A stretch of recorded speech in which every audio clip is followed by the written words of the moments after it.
Bonjour Robert, est-ce que tu peux nous raconter les débuts de Montana? Bien volontiers. Euromontana, ça a d'abord démarré en France.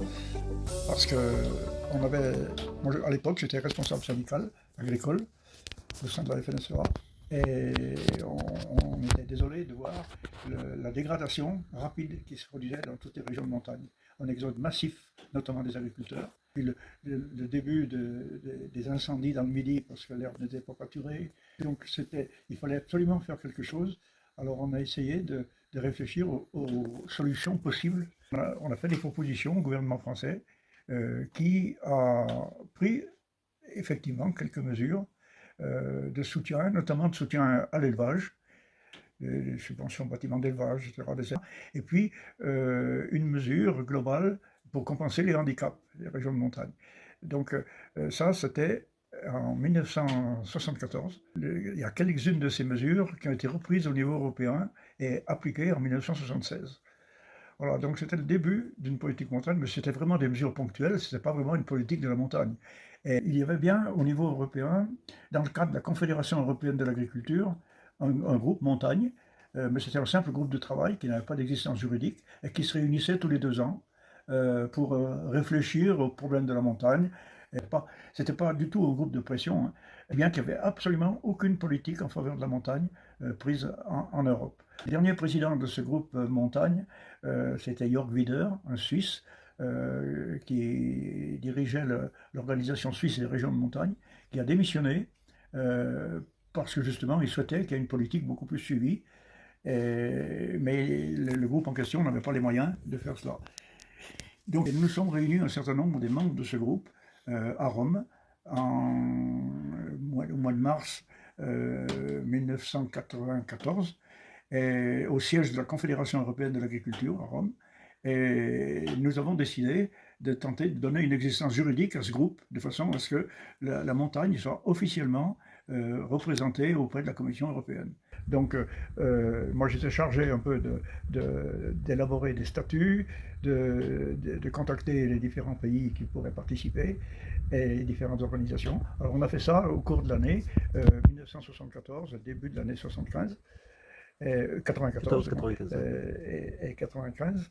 Et donc on a eu la chance que le ministère de l'Agriculture français mette à notre disposition une dame qui s'appelait Annie Benarous, qui venait de passer 6 ans à la Commission européenne et qui était très motivée pour s'occuper de la montagne, et très compétente. Il y a eu une constitution officielle d'Euromontana à un congrès de Thessalonique, mais qui s'est fait assez discrètement. Et en fait, il a été décidé de faire vraiment un grand congrès, la conférence bisannuelle qui existait, d'en faire vraiment une conférence fondatrice d'Euromontana Nouvelle Formule. Et il a été décidé de faire cela en Pologne, donc à Cracovie, courant septembre 1995. Et c'est là que 200 participants et avec une vingtaine de pays présents. Et là, dans une ambiance assez extraordinaire, et tous les présents souhaitaient vraiment que cette organisation fonctionne. Et à ce moment-là, on peut dire que vraiment Euromontana a commencé à exister. Annie Benarous continuait à nous aider à travailler, mais elle a eu un gros problème de santé, et elle a dû arrêter, et elle a été remplacée au pied levé par une jeune stagiaire qu'on avait, qui s'appelait Gaëlle Marion, et qui s'est avérée extrêmement compétente, travailleuse, et qui a vraiment fait un travail considérable au siège d'Euromontana. En 2000, moi j'arrêtais, j'avais fait mes 4 ans.